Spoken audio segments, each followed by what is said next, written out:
Good evening, everyone. Welcome to the 35th anniversary of the National Democratic Institute. It's great to be here. I'm Mika Brzezinski, along with former Congressman Joe Scarborough, who recently left the Republican Party and married me. There you go. That is what you call trading up.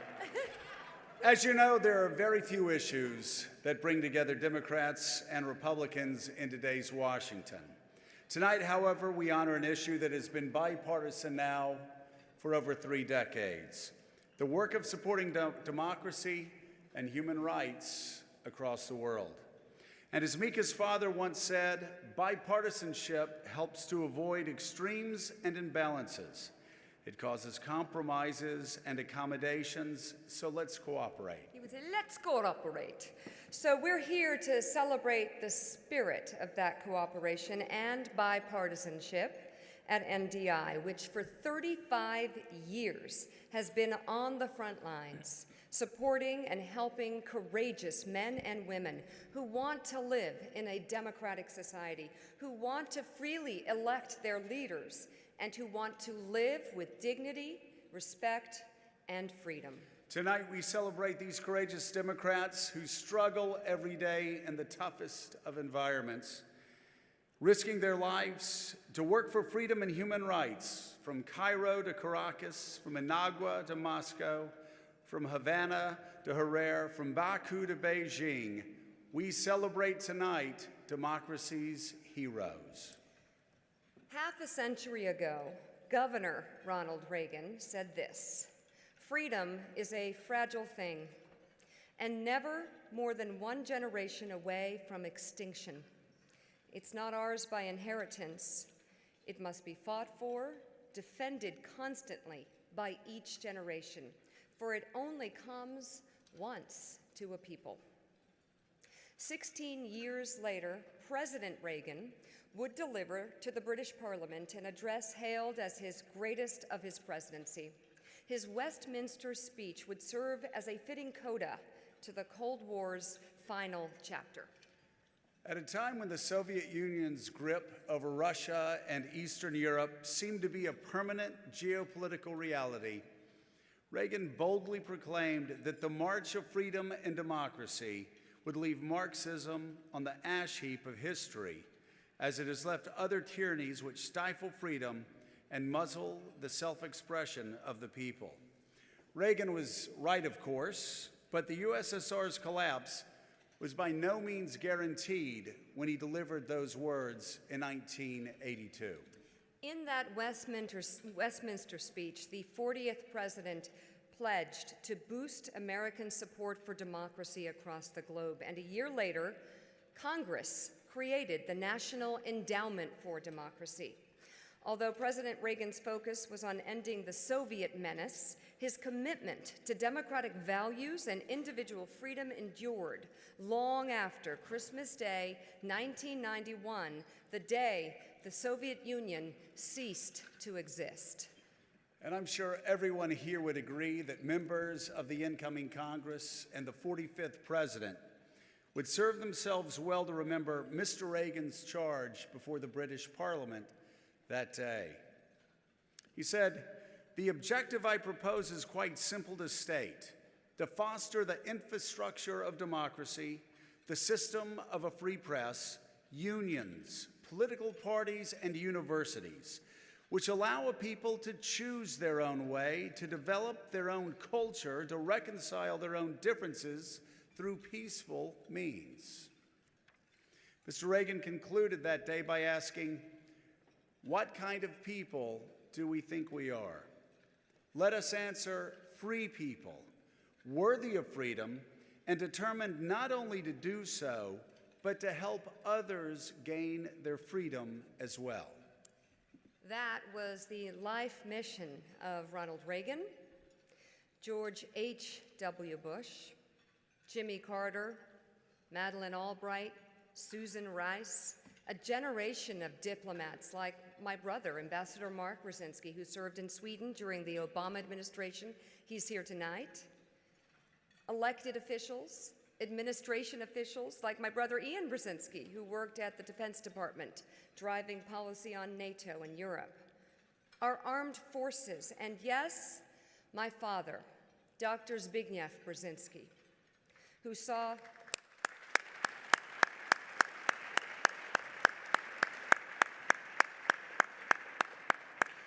My father saw storm clouds gathering around the democratic movement in the months leading up to his death. That fear not only extended to former Warsaw Pact countries like his beloved Poland, but also right here in the United States. I have no doubt that my father would be heartened to see all of you here tonight supporting the spread of democracy, as well as watching his former student, co-worker, and friend, Secretary Albright, honored for her continued fierce and tireless fight for freedom.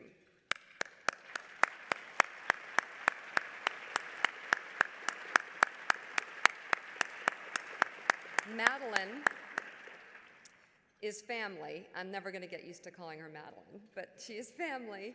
She approached me, I approached her actually during a walk in Georgetown a couple years ago. I was so happy to see her, and she was so concerned. And she warned me of the anti-democratic forces in America. She shared those concerns with the rest of the world this past year with her timely and amazing best-selling book, Fascism, A Warning. And as Secretary Albright said earlier tonight to Mika, thank you for selling my books the way you do. Everywhere we go, Mika says, have you read Fascism, A Warning? And I said, Mika, Jack's 10 years old, but in a couple of years, maybe my son will read it as well. But as Mika said, like Ronald Reagan and George H.W. Bush, President Carter, President Obama, Dr. Brzezinski, Secretary Albright's personal life and her professional legacy are reminders that democracies must be fought for and defended constantly by each generation. In our generation, Madeleine Albright has been a true champion. NDI and everyone in the NED family have worked directly with activists, party leaders, and ordinary citizens who never had a voice in their government. They bring hope and freedom to people around the world, and they share the hard skills of how democracy functions. Why don't you tell them the story of Secretary Albright told us the story about when Czechoslovakia, when the president, Václav Havel, called her and was like, we need an election law expert, like now, within a few days. And NDI was able to bring election law experts from 4 countries to meet with Havel and his team in record time. The years that followed, though, the Soviet Union's collapse proved Ronald Reagan right. Democracy is not a fragile flower, but it needs cultivating and care. And that's what NDI and democracy organizations do. Till the field so democracy has fertile soil in which to grow. Today, there are new challenges. In places where democracy once seemed entrenched, today it seems most fragile. Brazil, Hungary, Poland, the Philippines, and nations throughout Eastern Europe, and yes, here at home. Think about the new challenges. Technology, for instance. You know, it was thought to be a democratic accelerator a decade ago. Now it presents new and daunting challenges to democracies. NDI is working with civic and tech activists in countries like Ukraine to prevent foreign disinformation from undermining their elections. The free press, the foundation of democratic discourse, is under daily assault in so many countries, including here. NDI and its democracy partners are working to protect journalists and their news platforms in places like the Philippines, where the brutal leader of the country tries every day to stifle freedom of speech. For 35 years, when world events have opened doors for democracy, NDI has been there to help. From the fall of the Berlin Wall to the collapse of apartheid, from the Arab Spring protests to Ukraine's revolution of dignity, NDI has stood by the democratic voices who risk their lives so others can live in freedom. Just as victory in the Cold War required courage and sacrifice, so too does the struggle to spread democracy over the next 35 years. And that will happen only with your help, with the leadership of NDI, and the vision and courage of leaders like Madeleine Albright. Thank you so much for sharing this evening with us tonight. Thank you.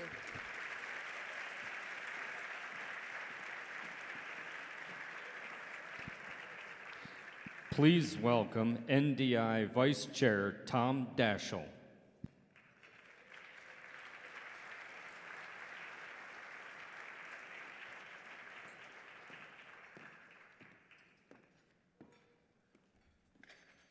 Good evening. I'm proud to serve as a vice chair of NDI, and it's my pleasure to join Joe and Mika in welcoming each of you here tonight. As they noted, it was 35 years ago, after President Reagan's famous Westminster speech.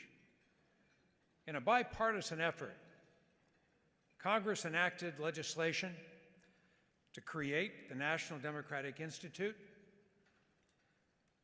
the National Endowment for Democracy,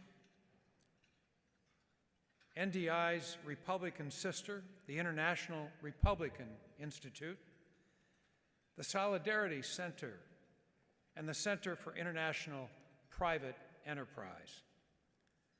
Through the leadership of a small group but determined number of people who served as the original board and that of subsequent leaders, NDI has grown to the preeminent democracy organization it is today. I'd like to recognize the members of the founding board who are here with us this evening and ask them to stand.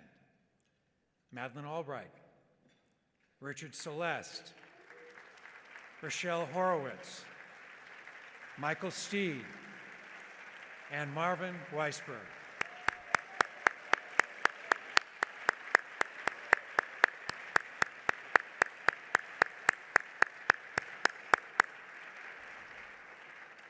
I would like to ask all other former and current board members to stand as well and be recognized.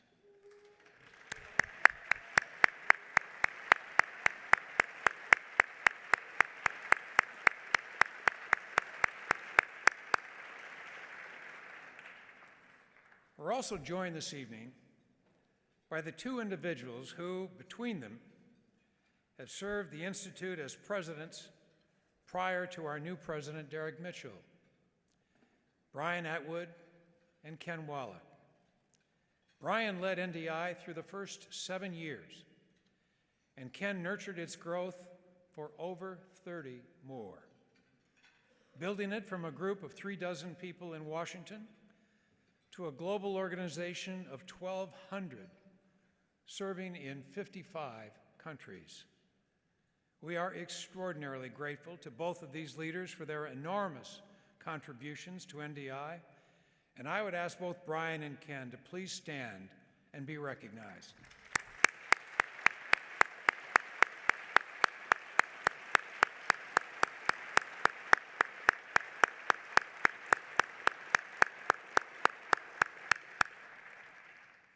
I also want to especially recognize some of NDI's close friends from U.S. Labor who have supported this event as well as NDI's work now for all these years.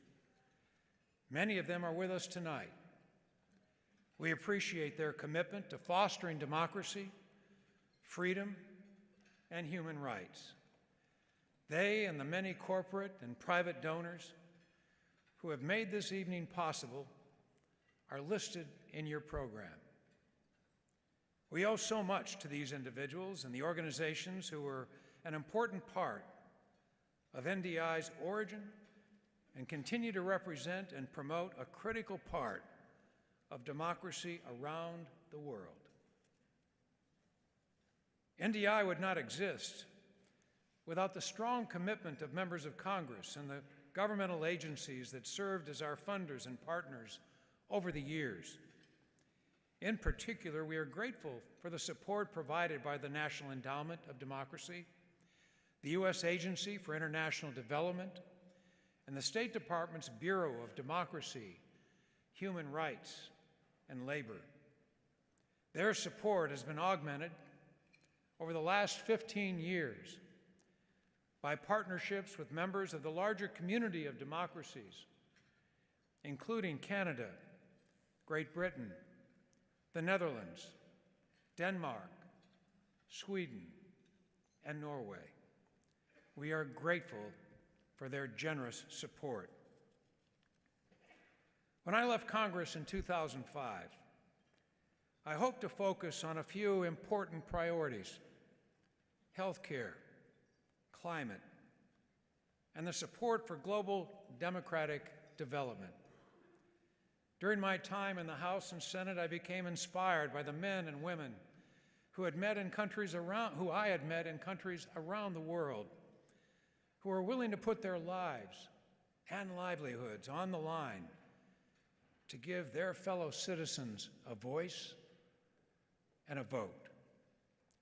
I was deeply moved by the extraordinary vision and determination of a Nelson Mandela, a Václav Havel, a Lech Wałęsa, and leaders just like them. Many of these giants of democracy are no longer with us, but their dreams, their aspirations live on. In the words of Poet Laureate Archibald MacLeish, those brave men and women who have given their lives still speak. We give you our deaths. Give them their meaning. For over 35 years, NDI's mission is to do just that.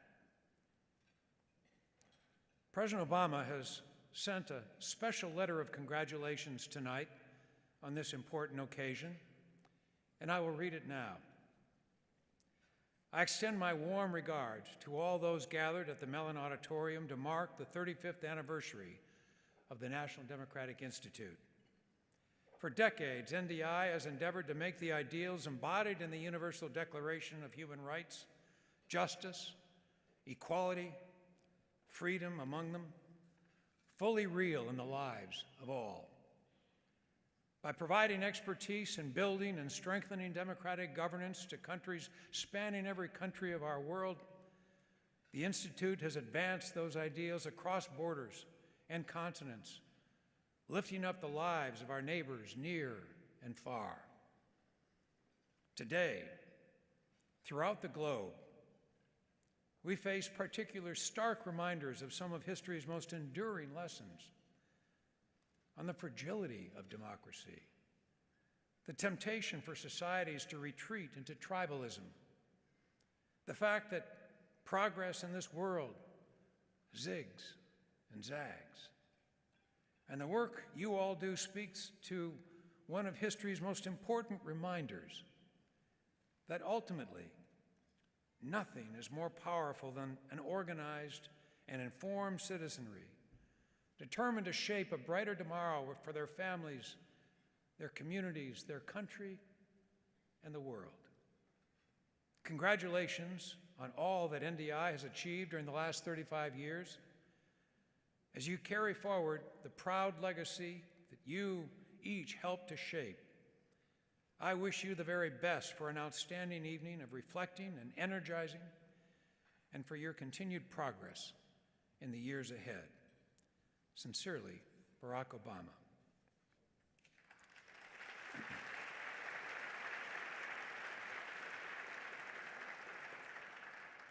Before I close, I want to mention the art exhibit that you may have seen when you first came in the building this evening.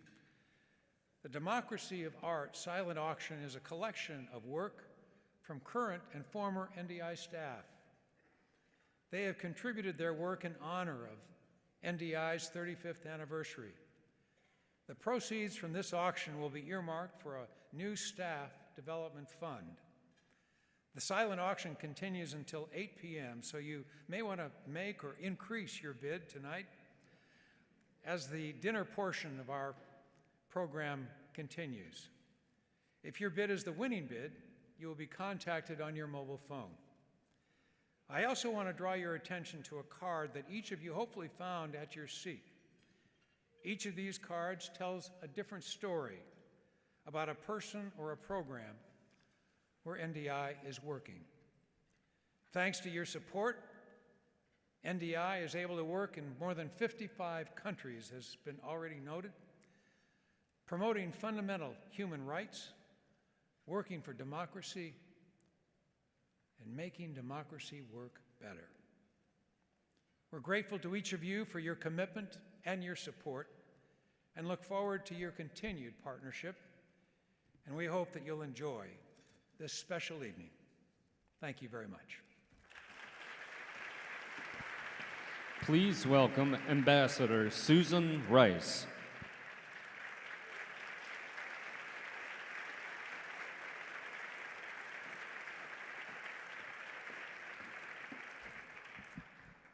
Good evening, everyone. I want to begin by thanking Madeleine and Derek for the invitation to join you tonight. It's great to be back at NDI and to see so many friends and colleagues here.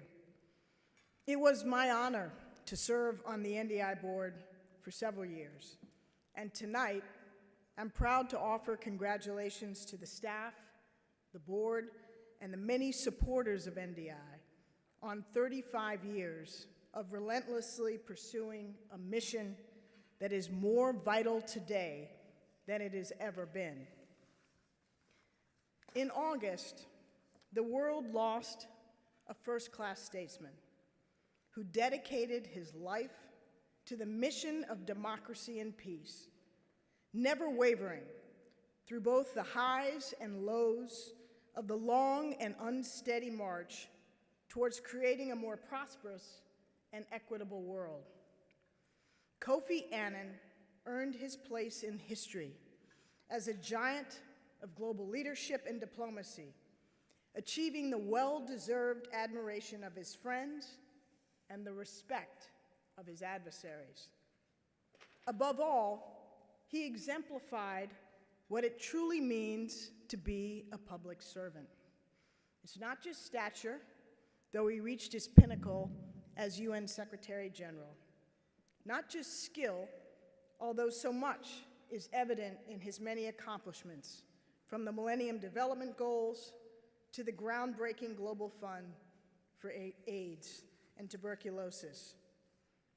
To me personally, it was his humanity that shone the brightest, his fundamental decency, genuine warmth, and humbling wisdom.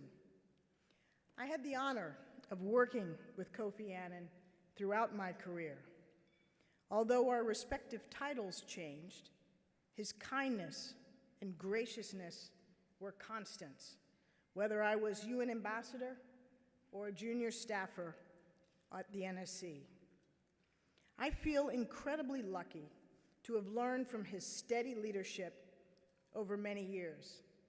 His integrity and grace under fire achieved the nearly impossible, making multilateralism meaningful. Of course, often multilateralism has failed us, but as Kofi once put it, and I quote, "The Lord had the wonderful advantage of being able to work alone."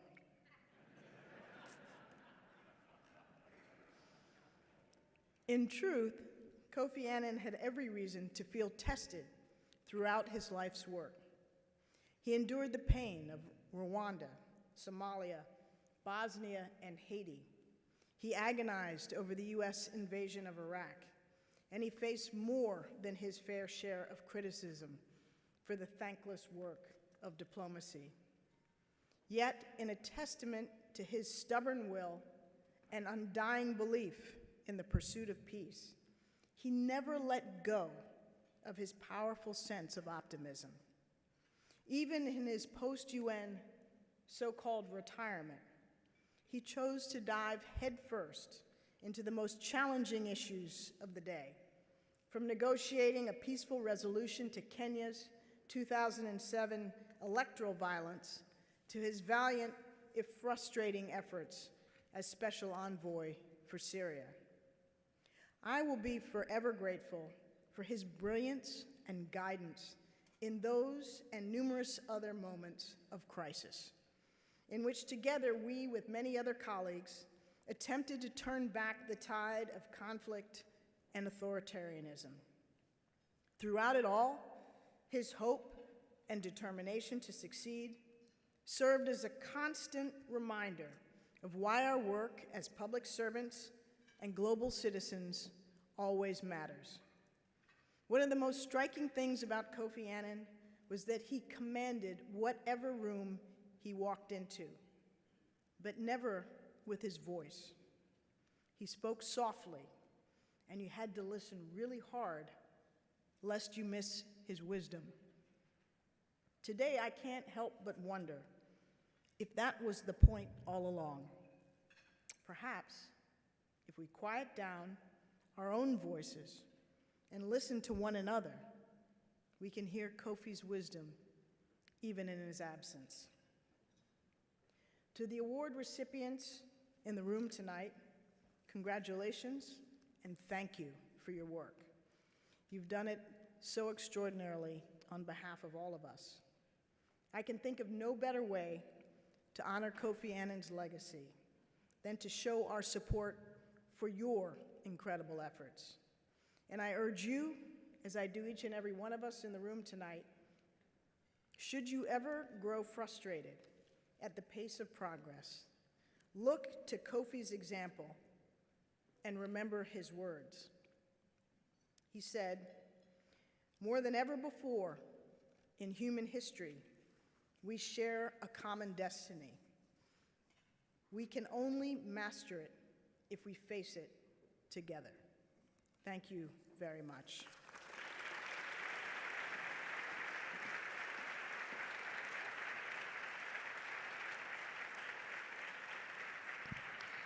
Please welcome Senator Dan Sullivan.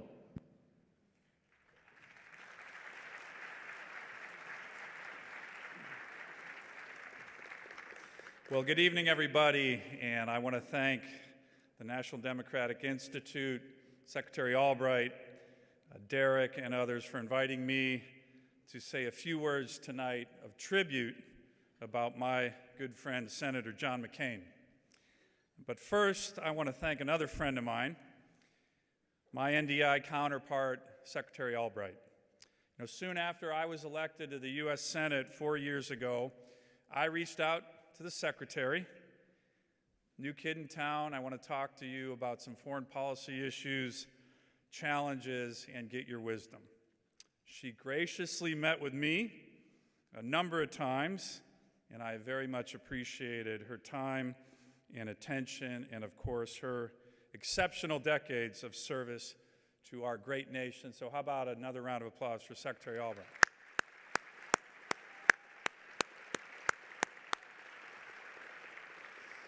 And I can tell all of you with certainty that the strong partnership formed between Secretary Albright and Senator John McCain as the respective chairs of NDI and the International Republican Institute will continue as long as I am the chair of the IRI. In fact, I believe the Secretary and Derek and Dan Twining, who is our president, the IRI president, are scheduled for a dinner soon in the future, and Madam Secretary, Derek, I look forward to that very much. Tonight, we pay tribute. I am honored to pay tribute to Senator John McCain, but I thought it appropriate to begin by mentioning another American hero, a naval aviator, shot down in combat, who served his country with honor, integrity, and dedication for decades. That is, of course, President George H.W. Bush.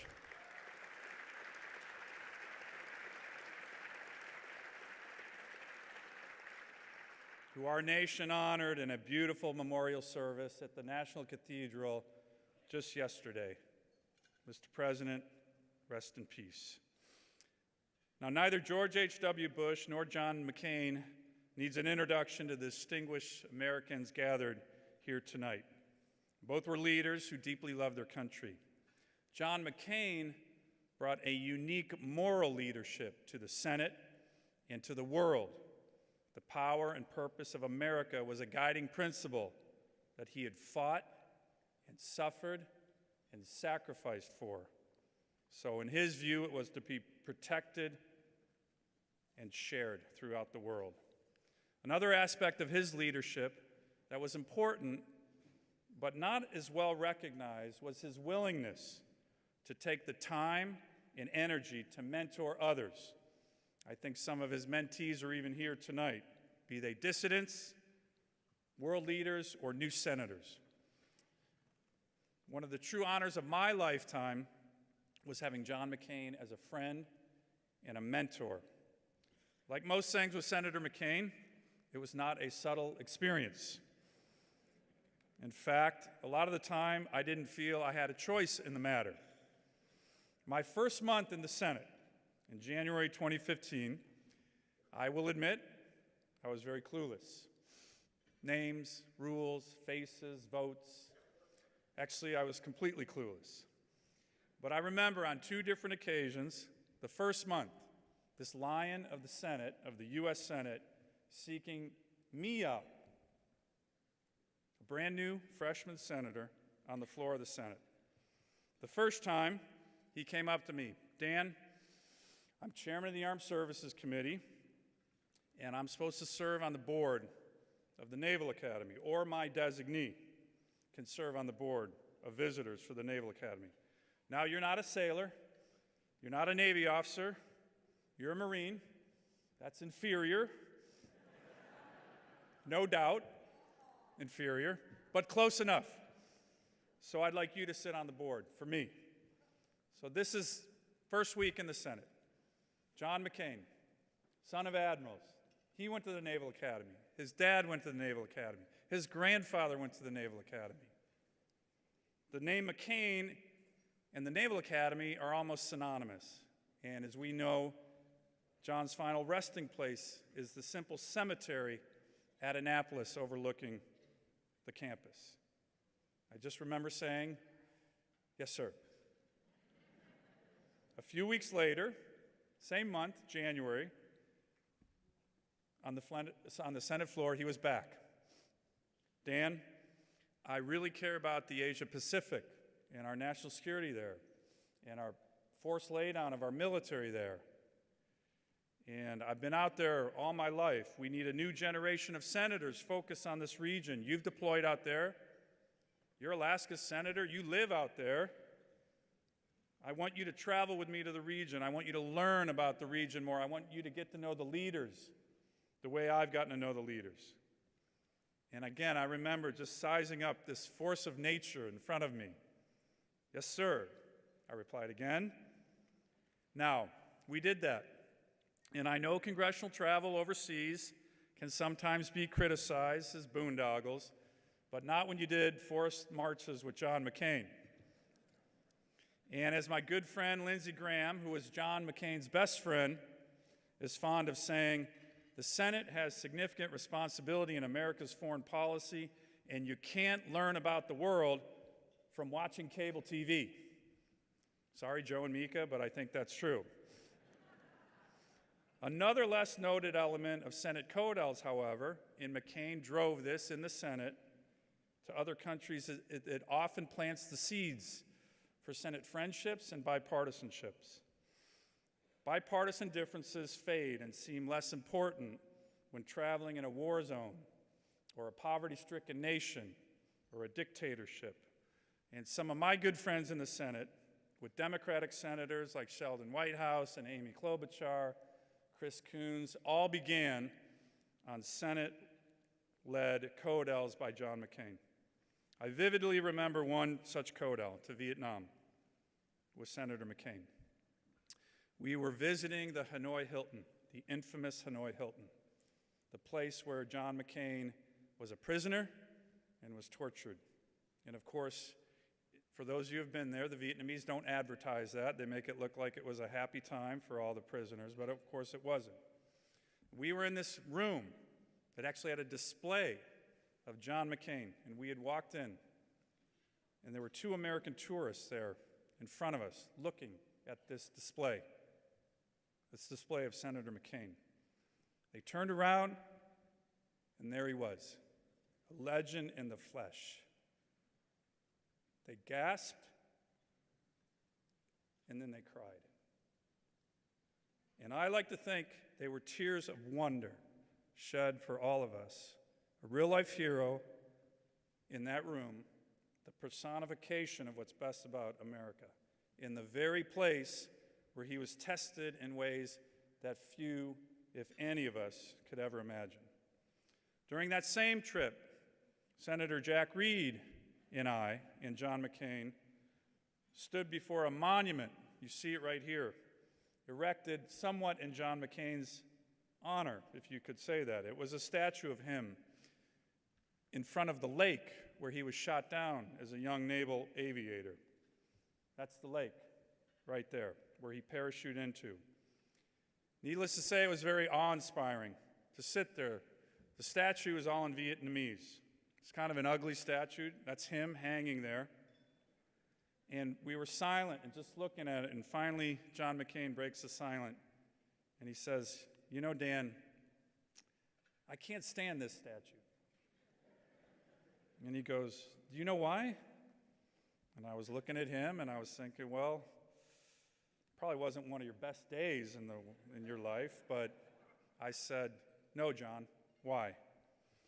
And the only English inscribed on this statue, you can't see it because it's all in Vietnamese, it actually says, "John McCain, Major, United States Air Force." It really does. So he looked at me and he said, "This is why I hate the statue. It says John McCain, Major, the goddamn United States Air Force. I was a commander in the U.S. Navy." Now, what I just said to you was actually the G-rated version of what Senator McCain really said. But this episode highlights another wonderful element of John McCain's character, his incredible and sometimes biting wit. It's rare and so special and can be disarming when somebody can be both witty and noble. Those traits aren't found often in the same person, much less displayed nearly simultaneously. But in front of that lake in Hanoi, Jack Reed and I saw the simultaneous wit and nobility of our friend John McCain. And he kept these core traits of his character to the end of his life, even in the difficult twilight period of his life. A few weeks before his passing, I visited John McCain in Arizona. It was just me and his beautiful, incredible wife, Cindy, and John, sitting by the creek at their beautiful ranch near Sedona. I was doing most of the talking. He wasn't saying much. I mentioned that we were getting ready to pass the National Defense Authorization Act, which we named after him. And as I was getting ready to leave, I said, "John, I just want you to know that all of your Senate colleagues really, really miss you." "Dan," he said without hesitation, "that's a lie."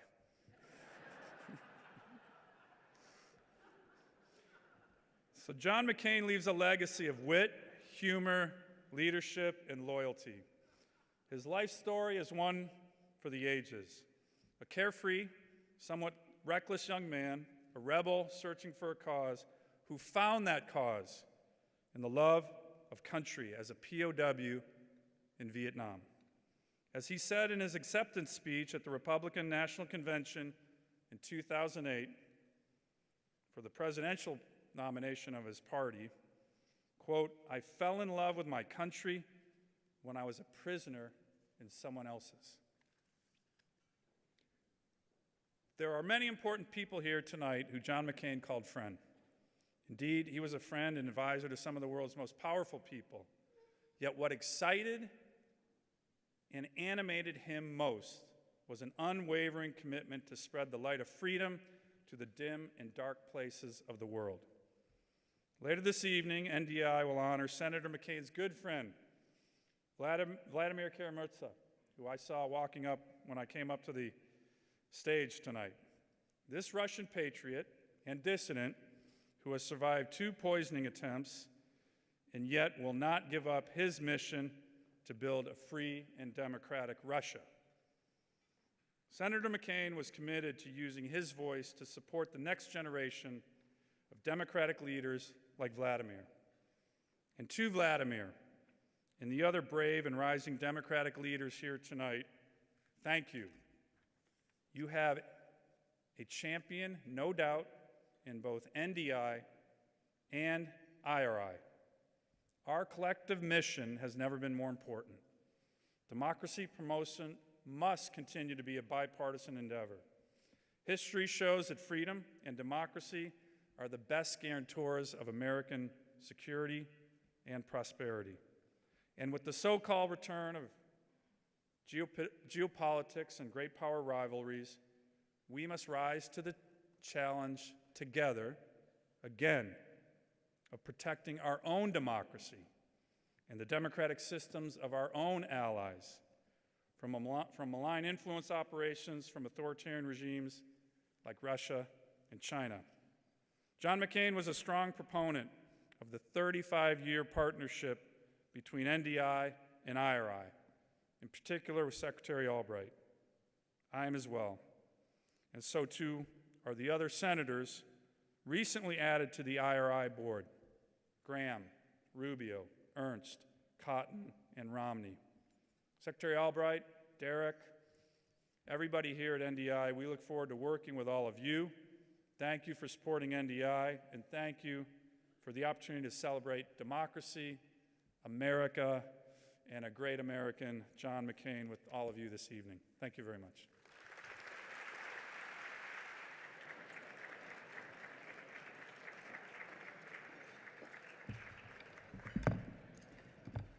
Good evening, and thank you so very, very much for joining us this evening. Much of our evening has been devoted to remembrance, but I want to thank 2 of our speakers for giving us some wonderful news to celebrate. Joe and Mika, congratulations on your wedding last month at the National Archives building. From what has been reported, Mika has decided to take Joe's name. As a former student and devoted colleague of her father's, I don't understand why she would do this, because Scarborough is so hard to spell.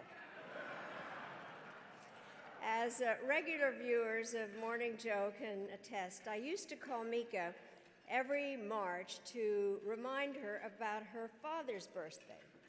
This year, I decided to remind her of Joe's birthday.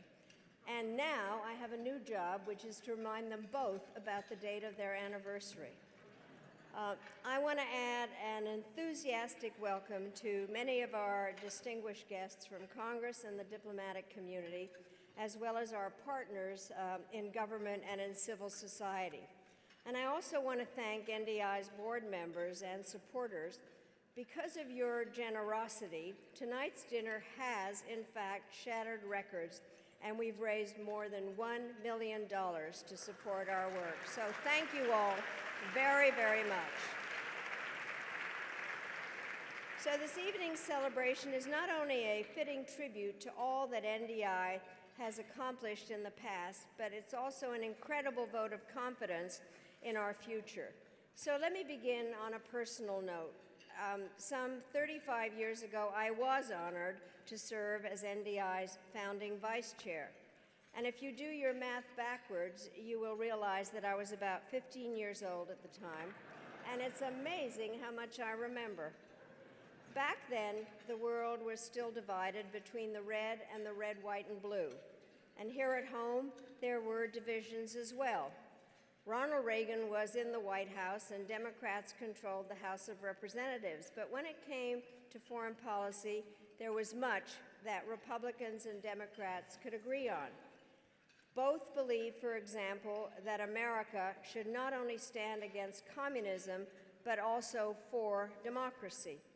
For when President Reagan did, as we heard, proposed in a speech at Westminster that the United States should help others build the infrastructure of democracy, Congress took action. And they worked with the administration for the establishment of the National Endowment for Democracy, NDI, and our sister organizations.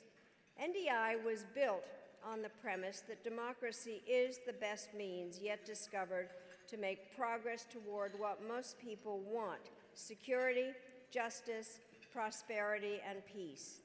To many of us, this assertion has seemed inarguable and validated by history and agreed to by much of the world.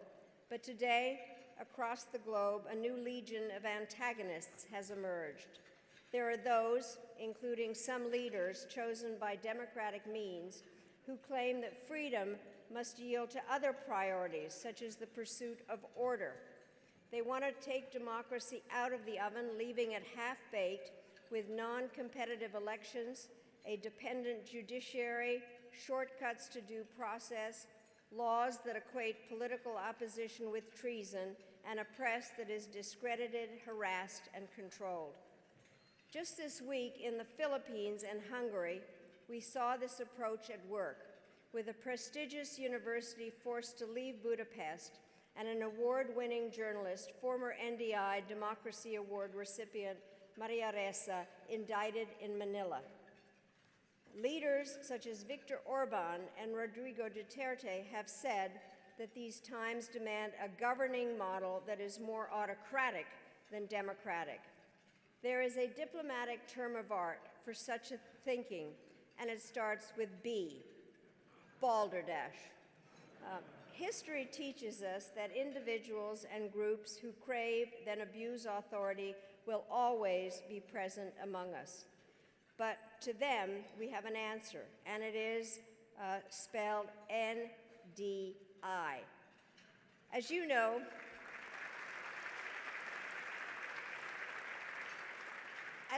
our institute does not line up with any political party in any country. We do not aim to transform or undermine any governments. We do not spread misinformation or propaganda. We go only where we are invited. But wherever we are, we stand with those who want to build strong and sustainable democratic institutions. To those sharing that hope, we offer the benefits of our experience, ideas, talents, dedication, and friendship. We offer confidence as well, for we believe that freedom's cause has never been more compelling. So let me be clear. Yes, democracy faces headwinds, but that makes our work more important than it has ever been, and we have the most incredible staff all over the world to prove it. Thankfully, we are far from alone. NDI is now part of a global network that includes thousands of small d Democrats. Year by year, we learn and gain strength from one another, and we have each other's backs. Together, we are dedicated to creating an enduring community of democratic citizens that will deliver on liberty's potential while promoting the ideals that bring us together. There are those who will tell you that it is naive to place faith in democratic values, especially in this age. But democracy builders, such as those who work with and for NDI, are as realistic and clear-eyed as any people on earth. We know that repression sows disorder, and that the hotspots most likely to harbor terrorists and generate waves of refugees are in the areas of the world that are non-democratic. We have lost too many friends to violence and injustice to think that liberty's triumph in any society is inevitable, or that even free people will always make wise choices. We know that creating a strong and healthy democracy is hard, but we have also seen miracles happen. In the 1980s, we promoted reforms that led to the rejection of longtime dictators in the Philippines and Chile, and we watched while a quiet man emerged from a prison in South Africa, to defeat apartheid through the power of reconciliation and truth. In the 1990s, we helped dozens of newly free nations to assemble the nuts and bolts of democratic societies despite ideological divisions, economic fragility, shortages of resources, and crime. In the new century, we have had a hand in democratic survival and revival amid historic turbulence in the Arab world, on the Maidan, in Ukraine, in Ethiopia, Kenya, Liberia, and elsewhere. We do not offer easy answers or instant solutions, and we know that setbacks are inevitable. But across the globe, in remote villages and vast urban centers, we have seen people come together and raise their voices on behalf of social justice, the environment, universal access to education, and equal rights for women and the LGBTI community. We need to remember that many of them are looking to America as an example. And I've got to tell you, I'm never going to forget when I was speaking to members of the Egyptian parliament, and I said to them, it's really important to build coalitions and compromise. And they said, yeah, like you guys. So the bottom line is I think we need to be better examples. We are learning ourselves.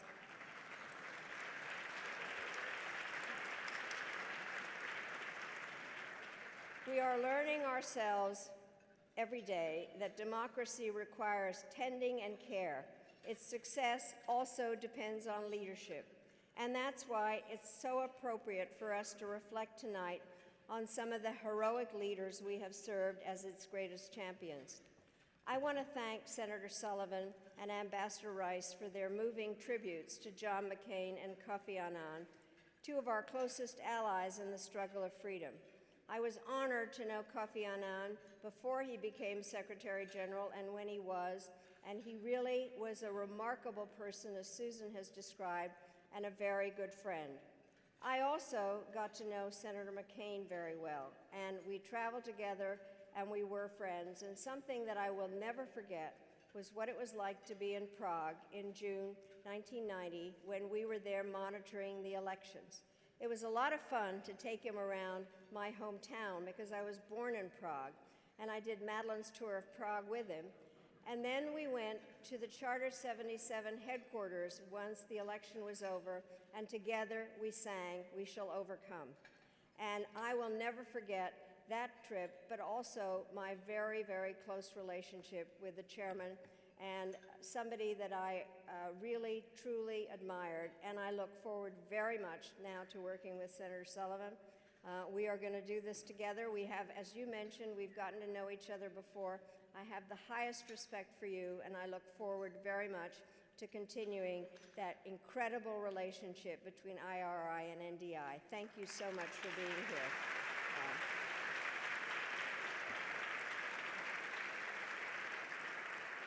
This evening, our thoughts and prayers are also with the Bush family as we join our fellow citizens in celebrating the legacy of President George H.W. Bush.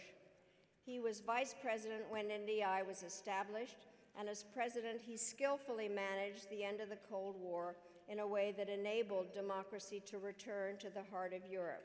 His integrity, his decency, and his willingness to work across party lines are precisely the qualities we should demand from our leaders, and Mr. Bush will be remembered as one of America's very best. So I have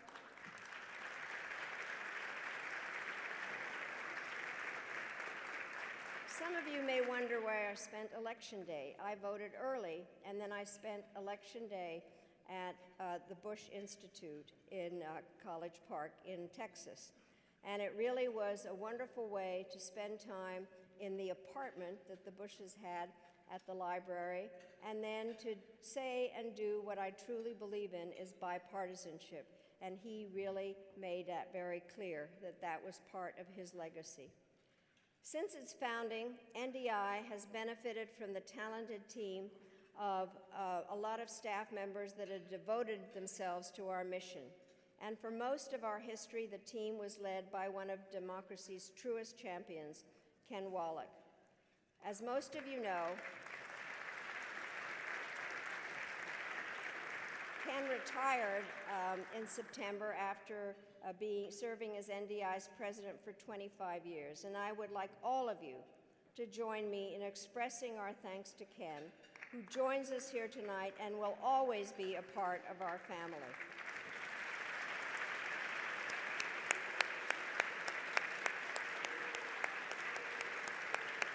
Stand up.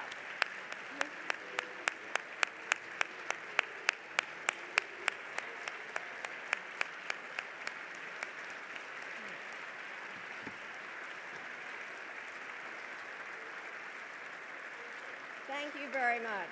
Thank you, Ken.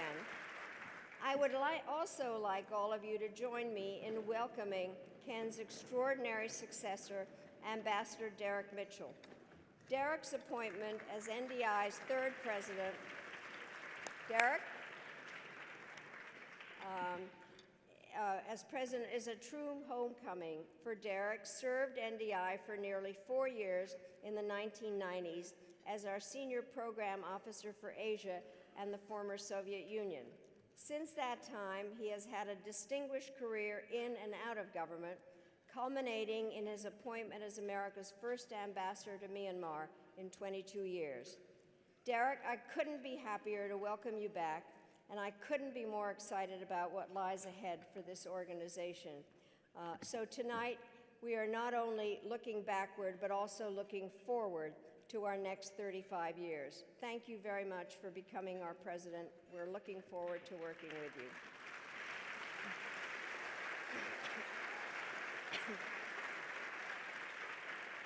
In that spirit, we're excited to celebrate a new generation that is working to protect freedom and human dignity around the world. NDI's Leadership in Democracy Award recognizes individuals and organizations who are changing the way we think about our mission. It is meant to honor unconventional thinking that reinforces a culture of democracy, recognizes and promotes fundamental human rights, and helps ensure that democracy delivers for all its citizens. This year, we celebrate the accomplishments of a man whose work is built on an idea that is central to democracy: the belief in the importance and value of every human being. Introducing Chef Jose Andres is a great honor for me personally, and it's not only just because I am a big fan of his restaurants, or because we're both immigrants and proud of it.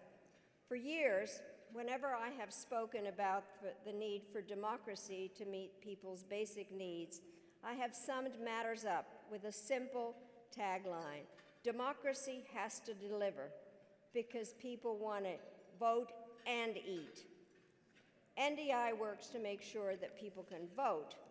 Chef Andres works equally hard in a truly heroic fashion to make sure that people afflicted by disaster or hardship can eat and enjoy the dignity of a warm meal.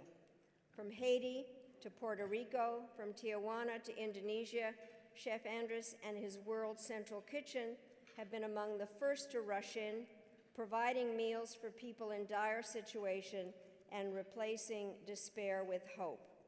His work has not only changed lives, it has transformed the way people think about disaster relief. In explaining what could drive a successful chef to take on the task of feeding the world, a good friend of his told me that, and I quote, "Everything about him is humanitarian. Giving his all to help people in need is Jose's natural state," unquote. Chef Andres is someone we are proud to have on democracy's side, and I'm especially delighted that we're able to honor him this week, exactly 5 years since he and his wife, Patricia, became naturalized American citizens. Welcome to you.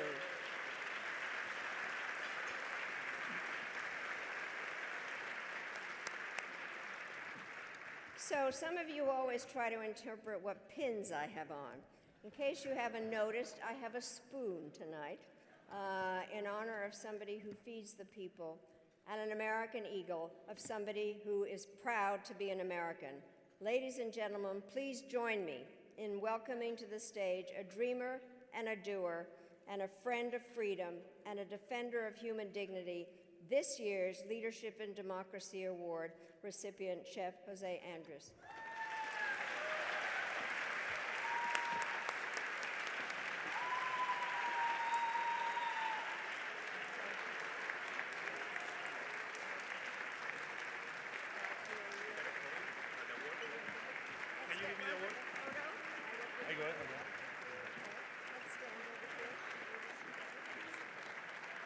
Thank you. Thank you. Thank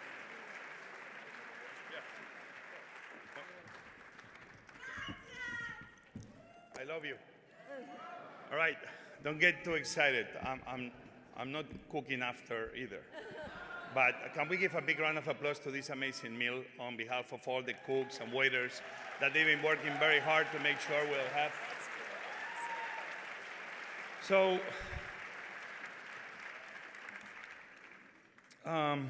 you told me few words, but remember, I am an immigrant. English is not my first language, and it takes more time to express everything I have inside. But you said that yes, people want to vote, and people want to eat. But also people want to make sure that when they vote, their vote counts. Yeah, you can start clapping because there's more coming. Even I live in Maryland, and proudly so. I say I'm a Washingtonian with an accent. And it's many of us in this beautiful city, many of us that we feed the city. And happens that Washington, D.C., in this land and city of democracy, our right to vote is there, but we don't have true representation. So we say taxation without representation, no more. Let's hope that we give the right not only to vote, but to make sure that every man and woman in Washington, D.C., their vote counts, and we will have a voice in Congress, in the Senate, now and ever. And I think it was President Lincoln who said, government of the people, by the people, for the people. And I always say my favorite phrase, we the people. And you know, I think that when we talk about democracy, it's really always about the rule of the majority. But I think it's the obligation, is the destiny of the majority to give voice to also the minority. And usually sometimes the minority to me are those people that are voiceless in our democracy. Those people that sometimes don't celebrate the same American dream I've been able to provide for my family, my children, my wife, and people that work with me. So for me, I do believe that democracy is the majority, where everybody is included. And when I think about what's the best form of democracy, people, that's food. Because nothing happens better than when you are in a good table with good food and good wine, even when you are surrounded by people you disagree with. And that's why you hope you will understand that for me, one of the most important moments really was understanding the value and the power of Thanksgiving. I think in Thanksgiving is the moment that really we are thankful for what we receive more than what we are able to give, because what we receive usually is so much more than whatever we are ever able to give. And as an immigrant, I realized that I receive far way more in America than what I've ever given. And I think this is the destiny of every person. I think this is the new American dream, to make sure that we are able to give to others, even those that we don't know, the same thing that we're trying to provide to the people we love and we know. That should be the new American dream. And the way that a cook like me has to give is through food. One plate at a time is sometimes what any person needs to feel that they belong. And you know, for me it's important to recognize that democracy for me is about role models. I've been surrounded by them. I was very happy to join early on the Points of Light that G.H.W. Bush was able to create following one of his speeches. I was very proud to see President Clinton and President W. Bush and President Obama going to soup kitchens here in the district, like DC Central Kitchen, donating their time on Thanksgiving or on Christmas, on any other occasion, just feeding people in need. And for me, those role models were somehow what planted the seed in me of community service, where I was a person that I was not only feeding the few and the powerful, but also trying to put at the service my knowledge and this knowledge of my fellow cooks to feed the many. So, you know, I do believe that food is the best friend of democracy. Because, my people, food touches everything. Food is national security, it's history, it's politics, it's health, it's the economy, it's obesity, it's hunger, it's diplomacy, it's the environment, it's creativity.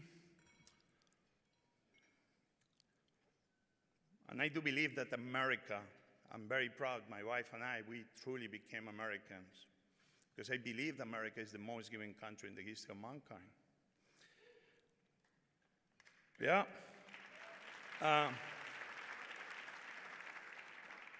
Robert Egger, a hero of mine, in this kitchen that past presidents many times over donated their time to feed people in need. Robert Egger said that it seems that charity is about the redemption of the giver, when actually charity should be about the liberation of the receiver. Think about how powerful this phrase is. This is what democracy should be. And just to be ending my remarks, that there are more than few remarks. And forgive me, I'm an immigrant after all. Food is national security. Brigitte Savarin, a Frenchman, and I don't mention French in public often, in 1826, a philosopher, he's the guy that said, tell me what you eat and I will tell you who you are. But he also said that the destiny of the nations will depend in how they feed themselves. Today we had a great salad, don't worry, was beef lettuce. But you realize that less than 2 weeks ago was a call to take out of the shelves every single romaine had in the supermarkets of all America. It's kind of fun, but it's kind of scary. But 200 people got sick. We took down the romaine from the shelves of every supermarket in America. Well, if we apply the same to guns, thousands of people are dying every single day, and I don't see any gun going down. You see why food is the best friend of democracy? If we do this with romaines, why we should not do with guns? Hey, and I am a hunter. I don't want anybody to take my gun. But I think more comprehensive gun reform will be smart for every single America, as we do with our romaine lettuce. And guys, I say that food is immigration. In the Senate and Congress today, I tell you that we have hundreds of thousands of undocumented immigrants working the land in every single farm where the salads of the senators and congressmen are being picked by undocumented immigrants. Wouldn't it make sense that if we live by our values, once and for all, we pass immigration reform so those salads they eat are done by people that belong to the American dream? Immigration reform is not a problem for us to solve, it's an opportunity for us to seize. And then, towards the end, I'm going to say we're talking about walls. I am the biggest supporter of President Trump on walls. I agree on walls even more than him. When I went to Haiti and we began feeding people in Haiti after the earthquake, we were building walls of kitchens to feed fellow Haitians. When we went to Guatemala, we built walls to build kitchens to feed fellow Guatemalans. If we want really to give safety to America and make sure our borders are protected, wouldn't it be smarter not to build walls of exclusion that separates ones from each other, but walls of inclusion that gives an opportunity to people to do well where they live so they don't have to leave their homes and try to come to another place to provide for their families? That's what food can be doing. Walls of inclusion, never of exclusion. One of the things that really got me going on feeding people around America and then around the world came from the Grapes of Wrath, John Steinbeck. And John taught, the main character, towards the end of the book, he said, wherever there is a fight so hungry people may eat, I will be there. At my organization, the thousands of people that are part of around the world, we took that phrase from Steinbeck with his permission. And now we say, we will be there. We do believe that the best way to provide true democracy to America and democracy of America to the world is by providing fellow citizens and fellow people of the world a humble plate of food in times of need. Food is the path to democracy. Thank you very much.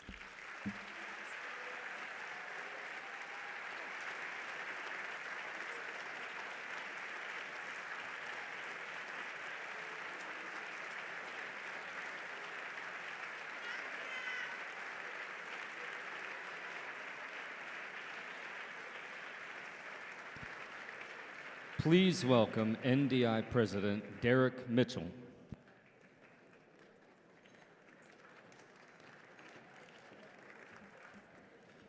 Wow.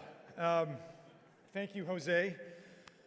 I'm tempted to say that was delicious. I don't know what to say to a chef who gives a great speech. Good evening, everyone. This is my first gala in more than 20 years since I was a proud NDI staffer, and my first as NDI president. I look around and I'm humbled to see so many longtime friends and supporters of NDI here and fellow alumni of the Institute. Thank you very much for joining us this evening. Suffice to say that the support of all of you remains critical to NDI's success. In particular, I want to thank my democracy support brethren from the NED family, including Carl Gershman of the NED, who's somewhere over there, and my good friend Dan Twining, who I know is down here. I suppose I should say to you and the others from the NED family, happy 35th anniversary. I also want to acknowledge the board, the best board in town, most supportive board any president, any new president can have. And then, of course, Madeleine, our indefatigable and irrepressible leader. Thank you. Thank you for your eloquent words a moment ago. Truly, you are this Institute's heart and soul. I could not be prouder to work with you and for you on this essential democracy project. While I'm at it, let me also give a shout out to those who somehow can get overlooked on a night like this, NDI's incredible staff. They're all here. They're in the back, they organized. I have long believed, and not just because I was one of them, but I've long believed that NDI's diverse team of American and international staff are as smart, passionate, committed, and creative a crew of people one will find anywhere. I'm even more certain of that after 3 months on the job. Thank you all. And finally, the two gentlemen who preceded me have already been acknowledged, but let me do so. Brian Atwood and Ken Wallach. They built this place from the ground up. I stand on your shoulders. Thank you, Brian. Thank you, Ken, for your guidance and support and for the tremendous legacy that you left at NDI.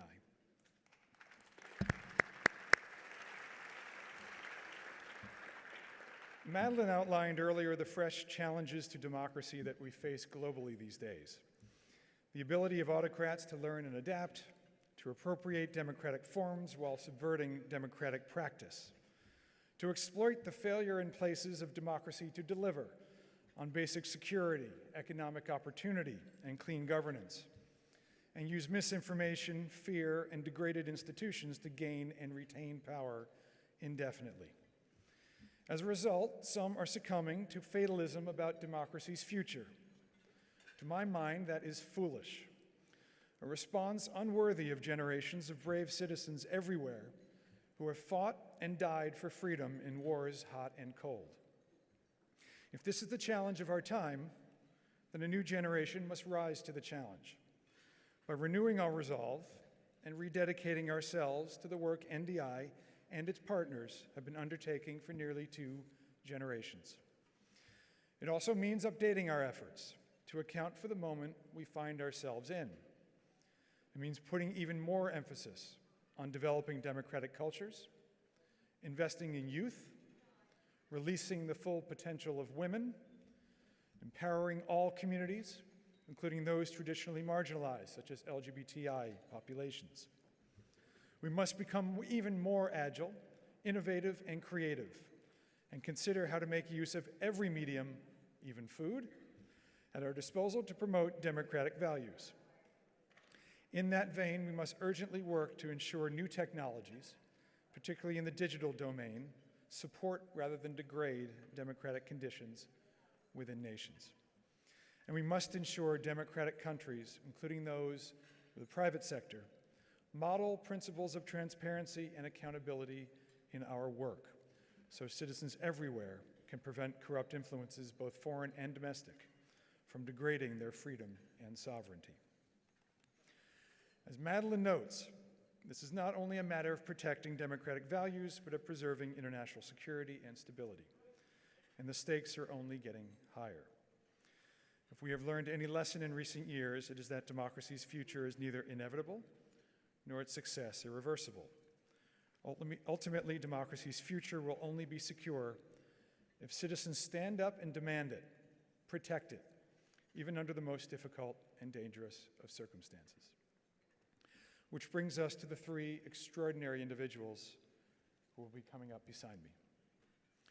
What I've most treasured about NDI, what brought me back after 20 years, is the honor to support and work with women and men of courage from all over the world. Heroes who, often at enormous personal sacrifice, choose to dedicate their lives to protect freedom and promote democracy. These three, whom we celebrate and will hear from tonight, represent a new generation of political activism. They are an antidote to the cynicism and harsh edges of our time. They represent in practice what we know in principle, that the desire for democracy and dignity is not merely a Western idea, but a universal aspiration. Samson Itudu is a dynamic lawyer turned activist who has galvanized Nigeria's youth to get more involved in his nation's politics. He worked successfully to lower the age for elected office in Nigeria and is preparing to spread his reform message to youth across Africa with the potential to transform the continent. Masi Alinejad has used social media to promote women's empowerment and free expression in her home country of Iran. You will hear about her My Stealthy Freedom movement, which has inspired thousands of Iranian women, as well as inducing a plethora of copycat social media initiatives by others around the world promoting free choice. And Vladimir Kara-Murza is a Russian political leader and activist who, at the age of 37, has helped lead an opposition political party, run for parliament, and for his efforts suffered 2 almost fatal poisoning attempts by the Russian government. Despite what he has endured, Vladimir continues to work in Russia and speak truth to power. We wanted to have all three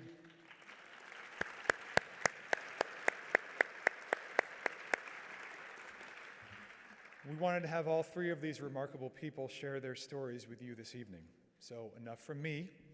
Ladies and gentlemen, please join me in welcoming Samson, Masi, and Vladimir.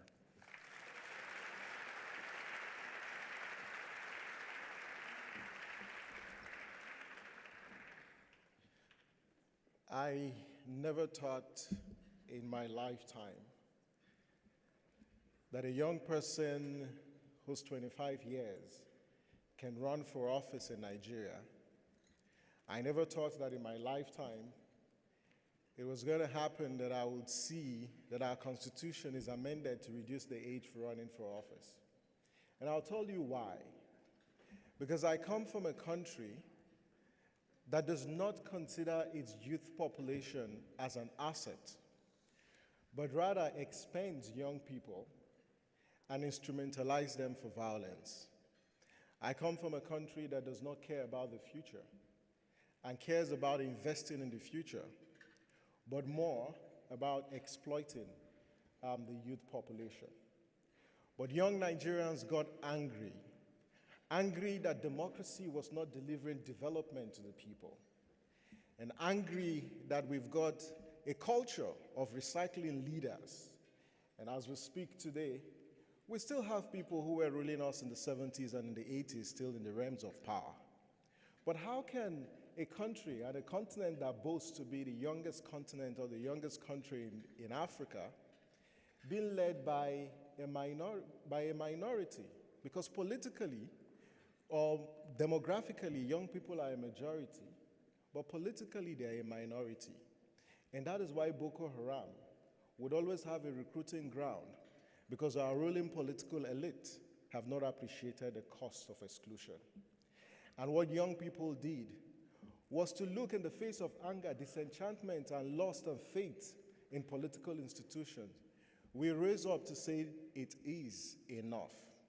Because we got a constitution that says on one hand you are eligible to vote when you're 18, but you have to wait for 22 years before you can run for president. Or you have to wait for 17 years before you can run for the upper legislative chamber, because before the not too young to run, you have to be 40 to be president of Nigeria. You have to be 35 to be a member of the upper legislative chamber. And you have to be 30 to be a member of the lower house. And we felt it was actually injustice.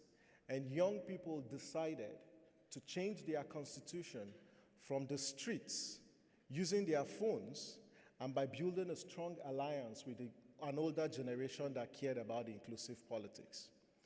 Today in Nigeria, with the Not Too Young to Run movement, we've been able to amend our constitution. Nigeria operates a very rigid constitution. It is difficult to amend our constitution. You need 2/3 majority of both chambers in the National Assembly. You need 24 states out of 36 states of the Federation. And you know, as a pluralistic society, it is very, very difficult to generate consensus. But young people made that happen. And for the first time in 10 years since we started struggling to amend our constitution, we attained victory. And what young people did was to renew their faith in democracy. And what really stands out was the fact that my parents are not politicians. My parents are not highly placed. But I come from a country where you need to be highly placed and be connected to actually drive change. But what we did with Not Too Young to Run was to say, it doesn't matter your family background or your geographical extraction, that democracy is about inclusion. And we built a strong narrative about the power of inclusion. And we galvanized young people, and they changed their constitution. And today we are celebrated across the world. The United Nations adopted the Not Too Young to Run, ECOWAS did, as well as the Africa Union has adopted the Not Too Young to Run as a global campaign. And today, thank you. As we speak, we're going into an election. For the first time since return to democracy, we've got younger people getting interested to run for the office of the president. For the first time, the percentage of young people who are indicating interest to run for office is increasing. But we didn't just ask that young people should run for office. But again, it boils down to the question, and Madeleine makes a very vital point about the concept of democracy.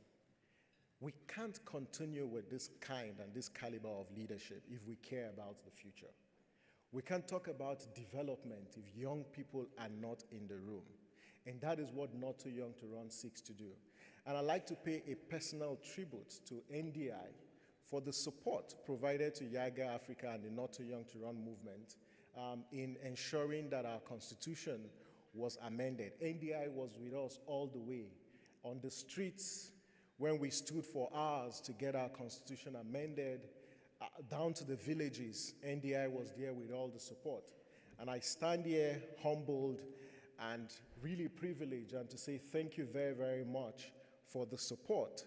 And I want to assure you that that revolution that we aspire and we desire so much, the foundation has been laid. And in 2023, we will have a new cadre of leadership that would not just rule Nigeria, but will rule Africa. Thank you.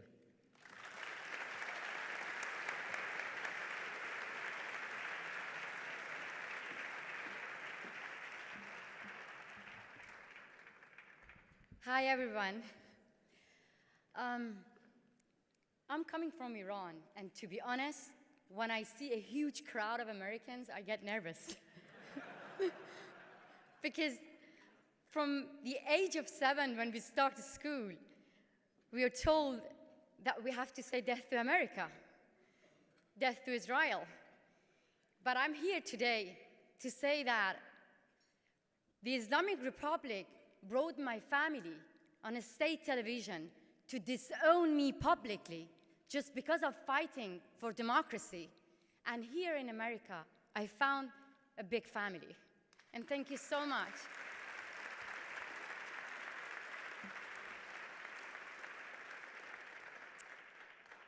But my problem is totally different, brother.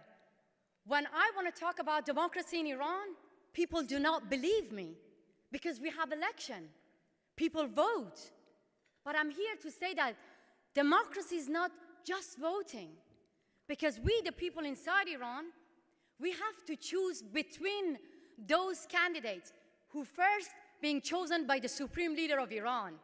So we have to choose between bad and worse. And at the end, we have to choose between the worst and the disaster. And when we talk about democracy and we cry for democracy, people in the West, especially Americans, they don't believe us. So that is why I want to mention that it is a great honor being here with Secretary Albright. When you met with the President of Iran, President Khatami, you touched our heart because we thought this is going to be the first time that finally the ice is going to be broken and we are going to be friends again. But the problem in Iran is this. We don't have freedom of expression. We don't have freedom for media, a free press. And that is why the government of Iran know that our weapon is this, social media. So they filtered Instagram, Twitter, Facebook, and instead you can see their presence on Facebook as well. Our supreme leader has Twitter account.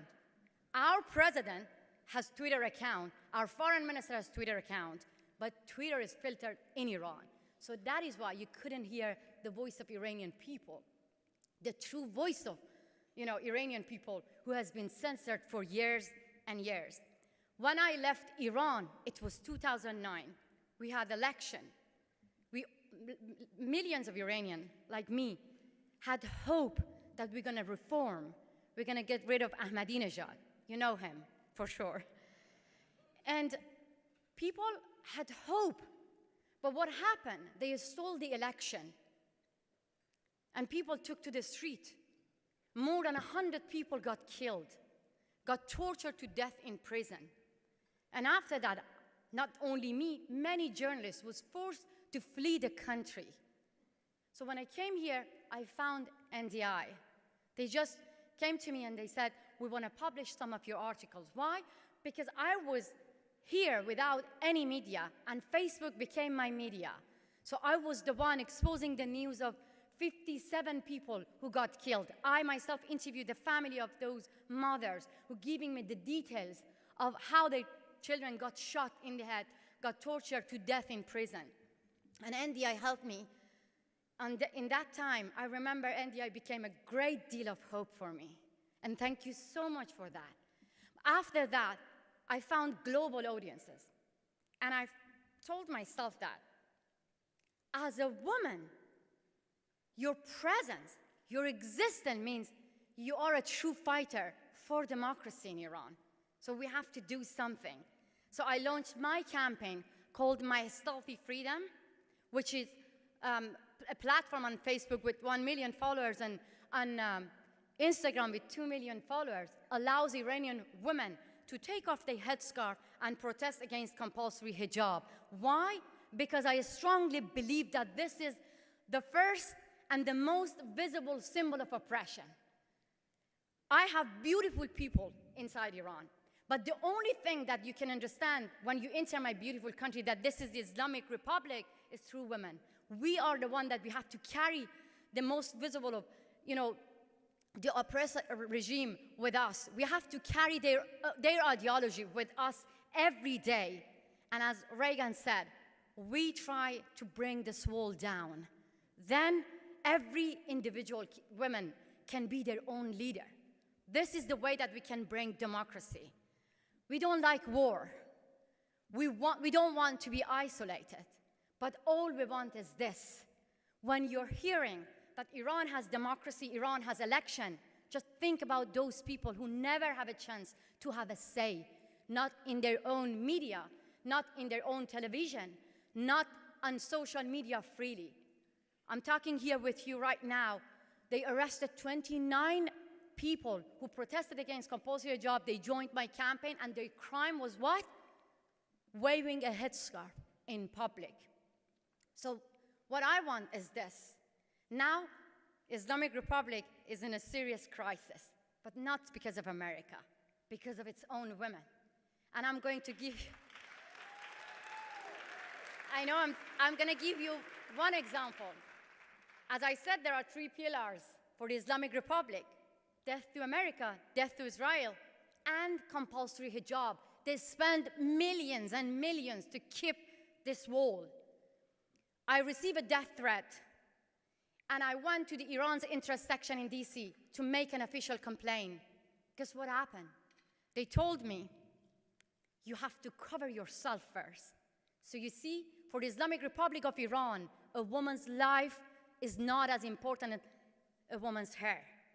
So what they did, I practiced my civil disobedience. I ran to the upstairs and wailed.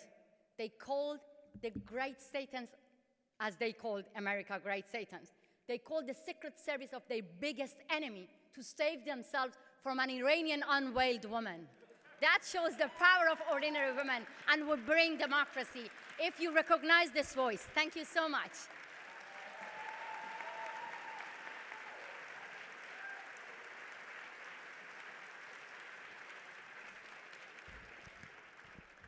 Secretary Albright, Ambassador Mitchell, Your Excellencies, ladies and gentlemen, dear friends.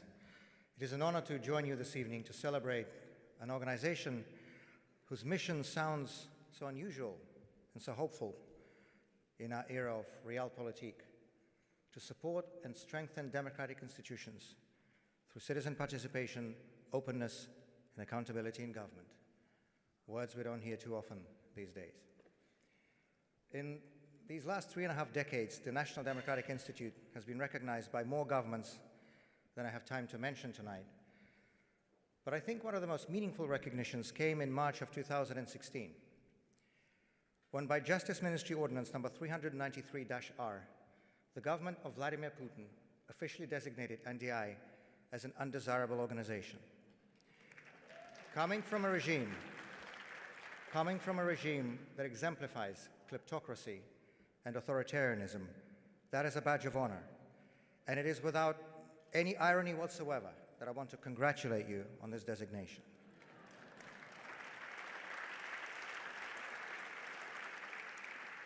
It is a designation that my organization, Open Russia, shares with NDI, as well as with the National Endowment for Democracy, the International Republican Institute, and a few other members of this select club. Andrei Sakharov once referred to the internal exile in Gorky, where he was sent by the Politburo, as an award. When President Yeltsin's government asked the Russian Supreme Court to annul the Soviet-era convictions for the dissident Vladimir Bukovsky, he protested. I wear them as medals, he said. This week actually marks an important anniversary for the Russian dissident movement. December 5th, 1965, Moscow witnessed something it hadn't seen for decades, an opposition rally, when hundreds of people gathered on Pushkin Square to demand an end to political trials. That day is usually considered to be the birthday of the dissident movement in the Soviet Union, a unique phenomenon, a handful of people whose only weapon was their word, who in the end proved stronger than a mighty totalitarian system with the world's most developed machine of repression. As Sakharov once said, this was never about numbers, but about breaching a psychological barrier of silence. Today we often hear that Vladimir Putin's regime is invincible, that he's very popular among Russian citizens. The proof comes in the impressive election returns and the sky-high opinion poll figures. As if an election victory means something when real opponents are prevented from running. Some by a politically motivated court order, others by a bullet in the back.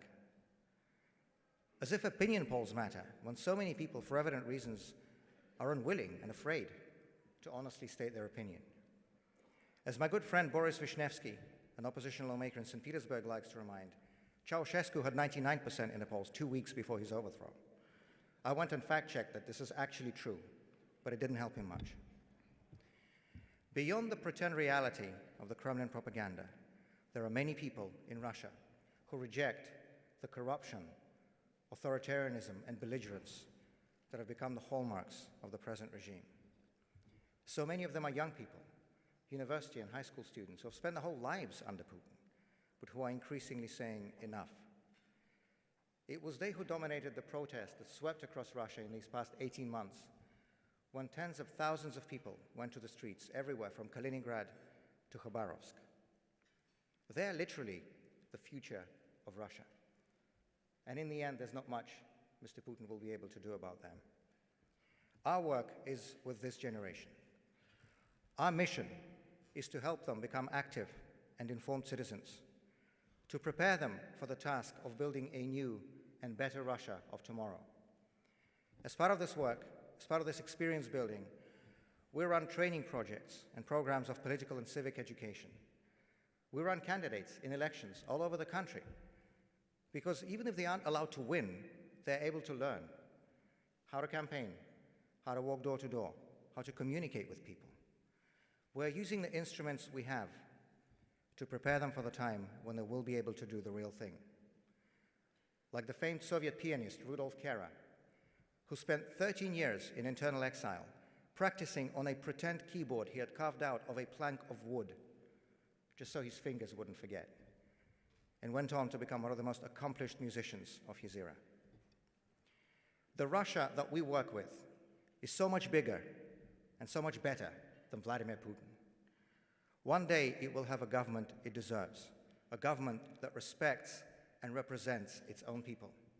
And we will continue to do everything we can to try to bring that day a little bit closer.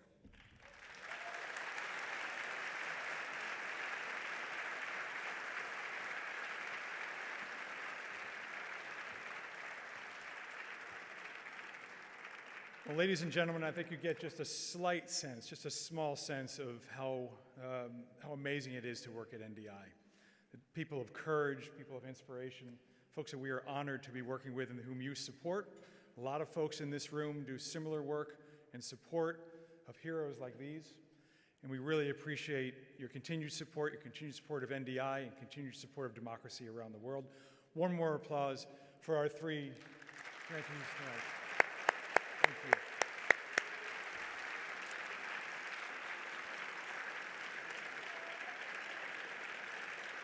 And really, with that, I think we'll close the evening. Thank you all very much for joining us. Good evening. Thank you.